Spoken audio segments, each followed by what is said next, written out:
if a student passes from the 12th grade or 10th grade, so he or she gets the certificate of 10th or 12th grade, but does she really have the knowledge? Does she really have the qualification in real sense? If she is 6th grader, does she really possess the knowledge in terms of content and understanding of that standard? So that is what I meant, to me, what it meant by quality, of education. And of course, for that, there's a lot of factors that are actually going to affect that. Teaching methodology, environment, teaching aids, all that sort of things are there, definitely. But how can we really make, if a student graduates from high school? We have a lot of stories where we say that students, even if they graduate from high school, they are not able to write a good, letter, sort of, or even an application, either in Tibetan or in English. So there are many cases like that, but they have already graduated from high school. So this is, again, one of the scenarios that we have in our schools. And then also in maths, actually, and in science. Now, as you have seen from our research, papers that were given to you, and also from the result analysis, there are very few students who are going into this line of study, particularly in science and maths.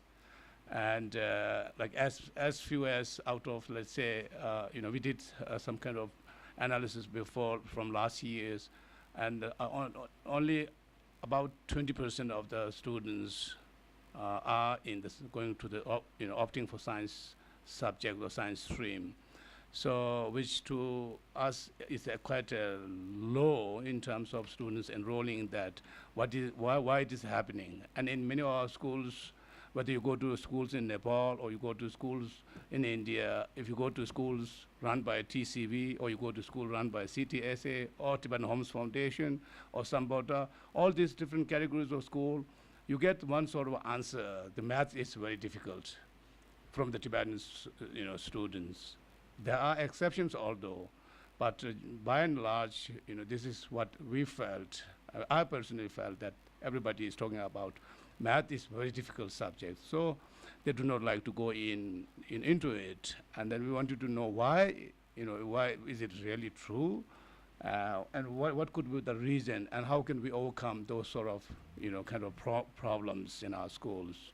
So when math is not good, that's a kind of foundation for the science. Maybe that is why the students do not want to opt for science subject or science stream. So these are kind of also some problems that we are facing. And then plus, as I mentioned about the application thing, so it is actually they have a problem with the language proficiency.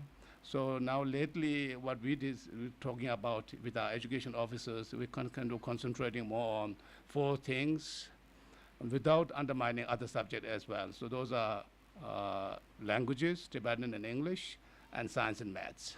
So that have been kind of our focus, in the last couple of months or so. So this is the kind of direction we are going, and I don't know. I wonder if it is the right direction we are going. But this is the strategy that we chalked out based on the the realities within our education system. So this is all I wanted to submit here, and it has been wonderful to listen to all the wisdoms with the great extensive experiences and scholarships that the folks here have. Now I think Sir Krishna, Professor Krishna Kumar, want to also give an opportunity to one of the observers here from DOE. He raised his hand, and probably that would be the last person before concluding the talk by the chair. So Kamala.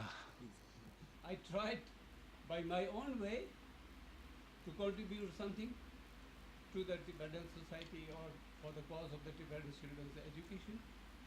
So it's able to do even without using what you call your qualification.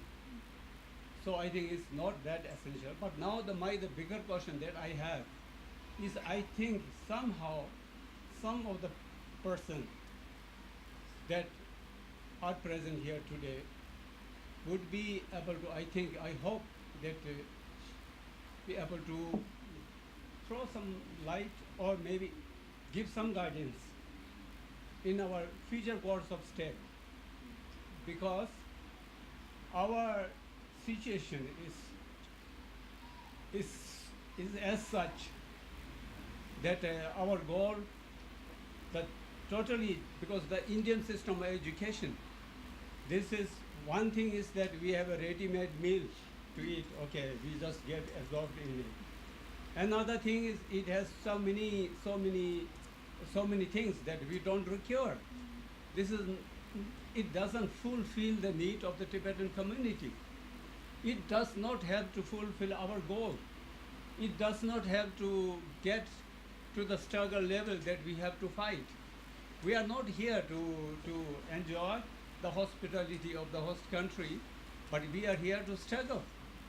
We have to have a vision, we have an objective to achieve. So for that, I think, frankly speaking, that system that we have adopted till now does not serve the purpose.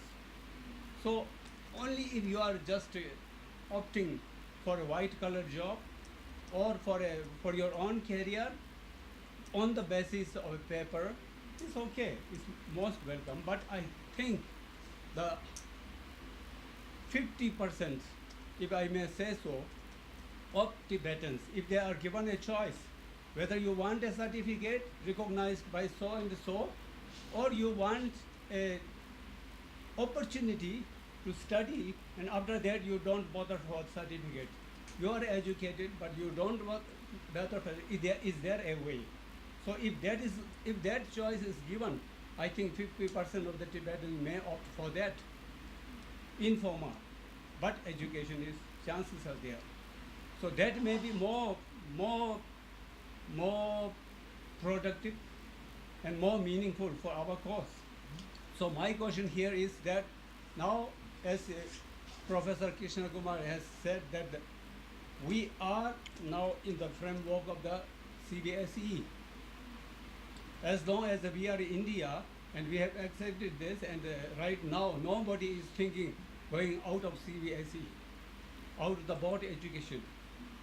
So now what I am seeking for, what I am really hoping to get some kind of idea is that, is it really essential in India to go through these boards,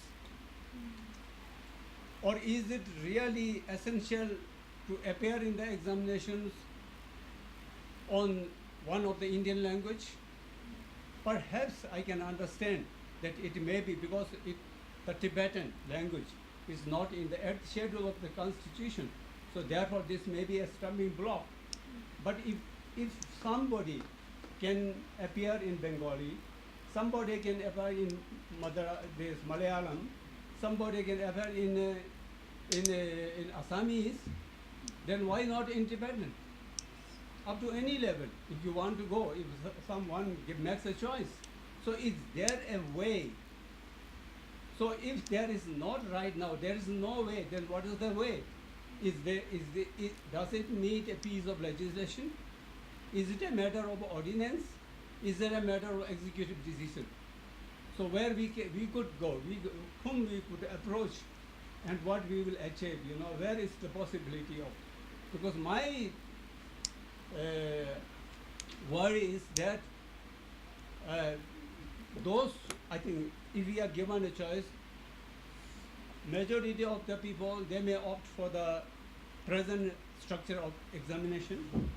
But if we are given a chance, and if there is a way, I think many people will just go up to the highest level of study in the vernacularization system. So that fulfills the aspirations of the basic education system. Otherwise, the basic education system is blocked halfway. We are just at the primary level, and then we are just on the crossway, that whether we should proceed further or whether we should just stop here. or whether we should retract. So that's the situation. So I'm just need to may not be today, but before we disperse tomorrow, we need to get some kind of idea, like the People's University, in Madras. So that kind of things. The education is there, but maybe only the paper is not a recognized one. So do you really want a paper that will identify you and that will guide all through your life? I think it's not necessary. So we have to be a little bit more open, and if something are not so necessary, I think we should not be so conservative about these things. Something we could sacrifice. Thank you. Thank you very much. So we come to the end of this very stimulating day we have had. It's the end of the day, and I have a daunting responsibility to pull together some strands and myself make some sense of how do we collectively express an agenda which the organizers can see as a recommendation in this very, very critical domain of quality of education in Tibetan schools. A range of challenges has been presented to us. The Honorable Minister touched upon several very, very difficult issues right in the morning and also in his afternoon intervention. There's no doubt that we have to distinguish the systemic kinds of reforms which can be brought about through research and clear identification of certain priorities and goals for reform and a certain time calendar. That's one category of quality-related concerns that need to be addressed in the context of systemic sort of reforms, or rather I would say creating an urge within the system to reform itself, so that all those who are involved in this system become participants, or rather leaders in the process of this systemic reform, as the system is, as the way the system is operating. How can it be improved? And then there is the other category of more difficult issues which have been raised all along this afternoon and in the morning, which can be captured by saying that there is a social imagination that education is expected to both enhance and clarify and even alter. Education makes a very deep, though subtle impact on human imagination. The educated imagination of a community like the community of Tibetans in India is a very major agenda of quality related concerns in education, though we know either intuitively or analytically, either way, we know that this is not an agenda that can be fulfilled merely by systemic reforms. Even though systemic reforms are important, have to be pursued, but there is this other category that education has to recognize, the system has to recognize, because of the very specific nature of the historical circumstances in which in which education is being discussed today around this table. These are not general circumstances. These are specific to the historical experience of a particular kind. And in that sense, education has to be recognized by us, all of us, as a deeply political process. Its politics is, of course, very different from the general meaning of politics, but it's a political experience, a political process through which human beings in a certain condition, in a certain human condition of history, reconstruct their own energies, focus them towards a purpose, and make the world a theater as if of a certain kind of action which only education can crystallize in a way. These are very different kinds of goals, but I can see all along this day that other voice has always been there with us, even though many of us have been concerned and have rightly addressed systemic issues and have provided various directions which I'm sure the administrative team will pursue. Our colleague in the Tibet Fund, Mr. Bob Anderson, asked me to also mention in my concluding remarks the importance of a research agenda in this domain of quality. What are the kinds of studies which need to be taken up so that we understand the situation better and we then can prioritize better?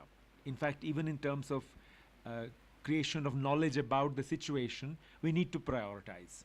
What are the major areas about which we would like to know more in a manner that certain tasks emerge and those tasks then become capable of being pursued with deployment of funds, deployment of energies, bringing people together to pursue those tasks.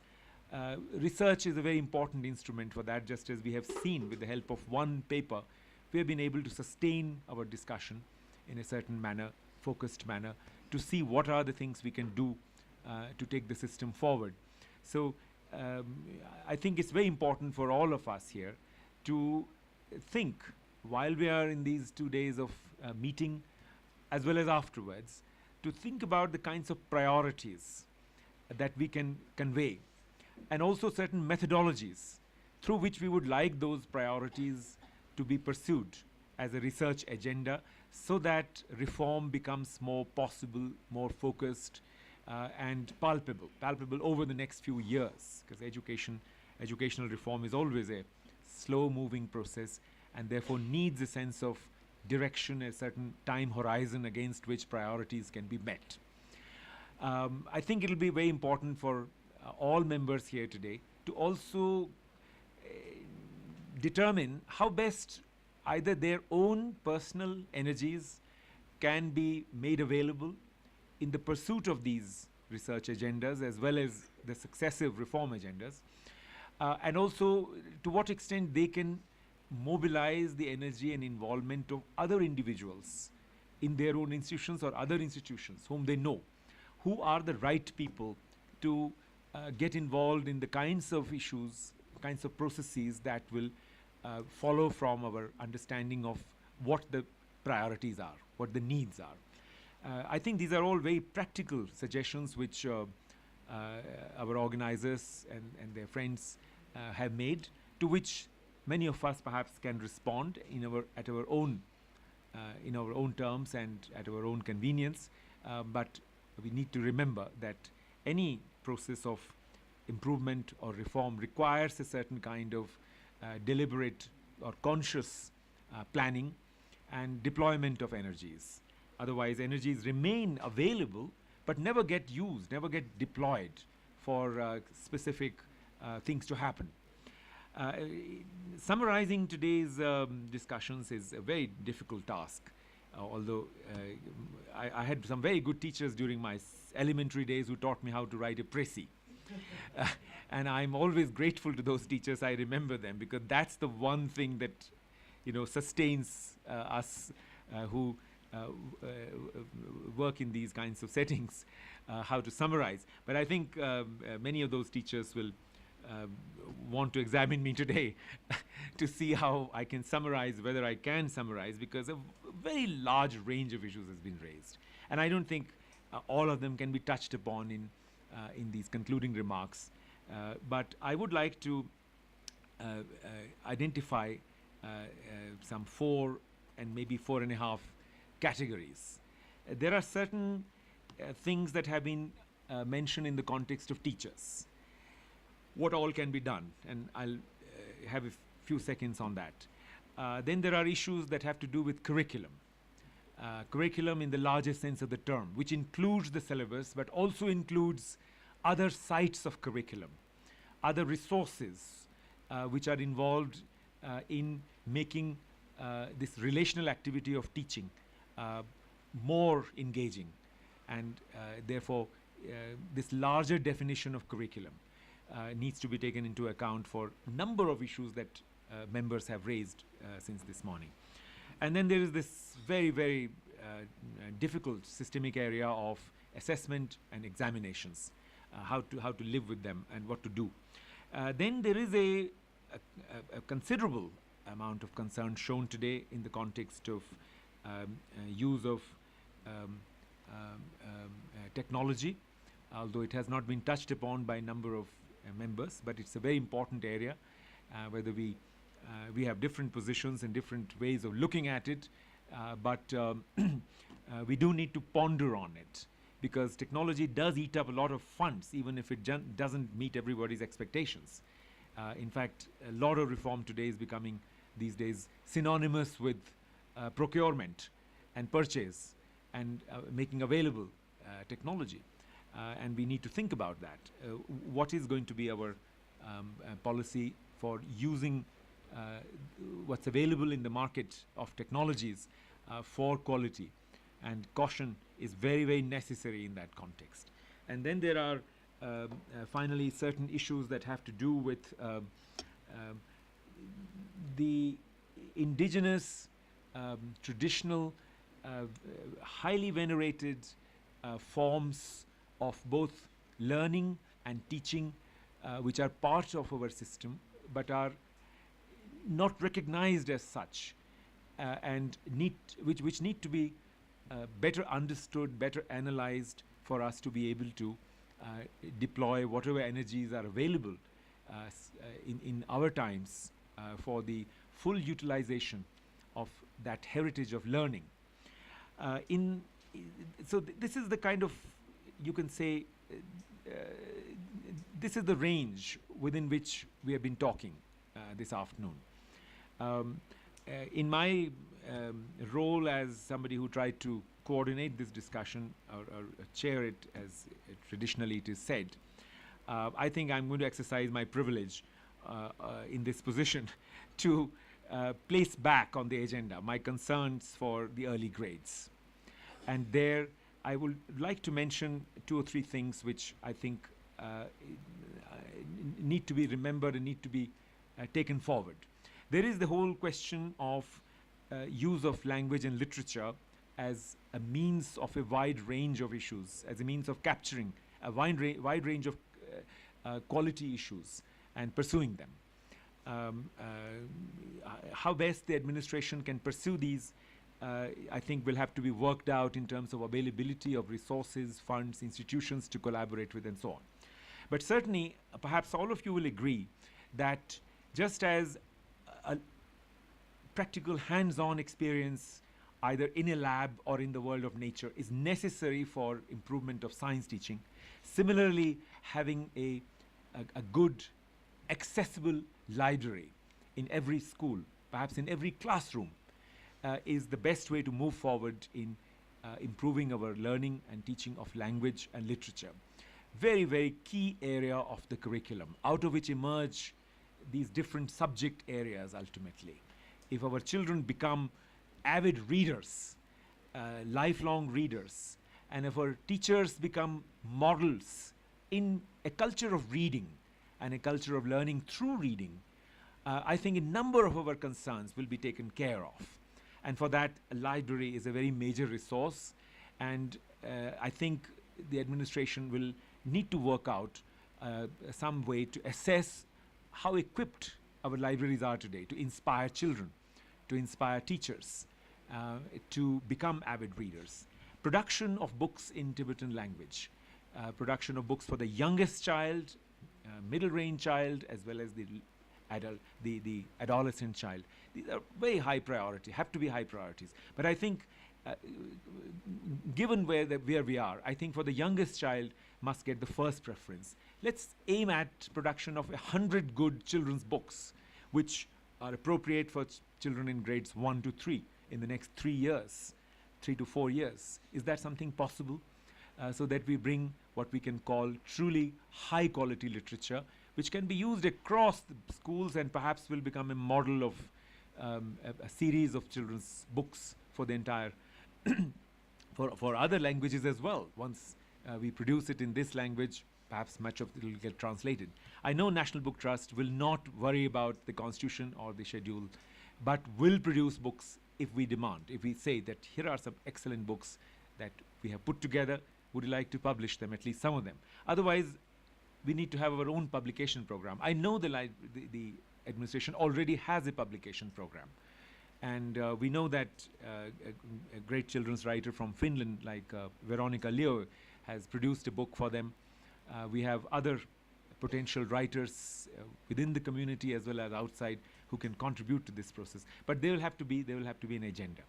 And then there is the oral side of language, storytelling. One of the greatest resources for creating the learning environment, which has so many other dimensions to it in relation to culture, heritage, a sense of meaning in life, metaphors and narratives, narrative logic. All of these issues they emanate from storytelling for the youngest child. The Soviet author Chekhov used to say, every teacher, Chekhov was born and he died long before Soviet Union. The experiment of Soviet Union had begun. But he used to say all that you need is every teacher must know at least how to tell engagingly 30 folk tales nicely so that children will hear. And I think it's a great laudable idea if we can think about storytelling as a very important part of the curriculum, which enhances so many things. Unfortunately, storytelling has fallen prey to the culture of didactic learning. And teachers across the country, no matter how much you discourage them, end a session of storytelling by asking, now what did you learn from the story? And it's a sad day for a child to say, madam, I learned nothing. I enjoyed the story. And that's all I wanted to say, all I wanted to have out of this story. But yes, there is lots of work to do in that respect. And it will, I know these are invisible contributions that are made to this larger concept of quality. But given my hobby horse, I thought, let me use my privilege to go back to some of these concerns, which we need to take up in the long run. But certainly in areas of science and mathematics, as has been pointed out many, there's no question we need to assess what is the availability of laboratories in schools for every level. And it's an unfortunate Indian reality that science labs are considered important only in the secondary and senior secondary grades.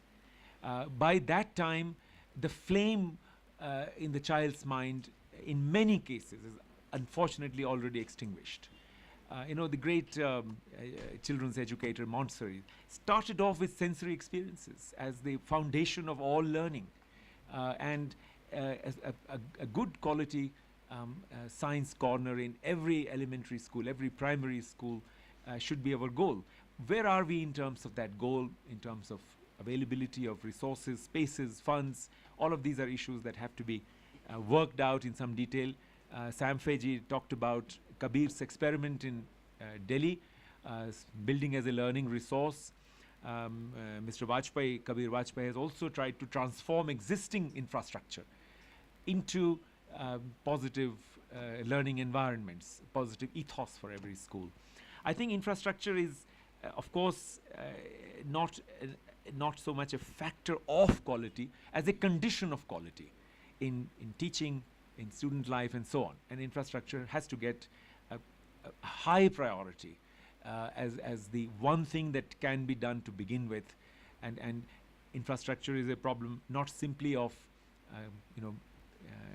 constructing spaces, but maintaining spaces. That's maintenance is half the story of infrastructure, and maintenance means a living community of people who are concerned about maintenance of all aspects of the hard infrastructure. The hard part of it is a very important element in terms of the larger goals of quality that we have been discussing today. On the question of teachers, what kind of in-service programs can be provided, I think that question has been made much more complex by a remark that Dr. Kamla Mukunda made this morning in her 4-point program. She said in-service programs are worth it if they are school-based. And that's the challenge, that it's so easy for institutions like NCERT and others to pull teachers out of their schools, put them together in a workshop, and have great ideas during the workshop, and then go back to where you are, and go back with the feeling, yahan to kuch nahi ho sakta, kind of feeling. I think she's absolutely right. Professional development as an ongoing program has to be a school-based program. And teacher educators, or resource persons as they are now called in the new culture of human resources, they cannot afford the luxury of thinking that we will teach the teacher while we will never engage with children ourselves for more than a few hours. You know, somebody reminded us this morning, something that needs to be remembered in the evening as we depart, that a teacher's life is a very, very demanding, tiring life. A teacher is not teaching to affect, teaching to impress for a day or half a day like a teacher educator. A teacher works in a very exhausting routine. And that routine has its own routinizing effect on the psyche, on the body, on all aspects of it. Teachers need renewal, they need frequent renewal, they need recharging of their energies and batteries, while the school system is busy sucking the last drop of blood to utilize creative energies of the young. It burns out young people much too fast. When their experience is available, by then energy is burned out. That's a sad reality of the teaching profession, especially in the primary grades, where life is most taxing and where our system has a blind spot. The Buddha, had he come to visit our primary schools in our part of the world, would have said, "You suffer from deep ignorance."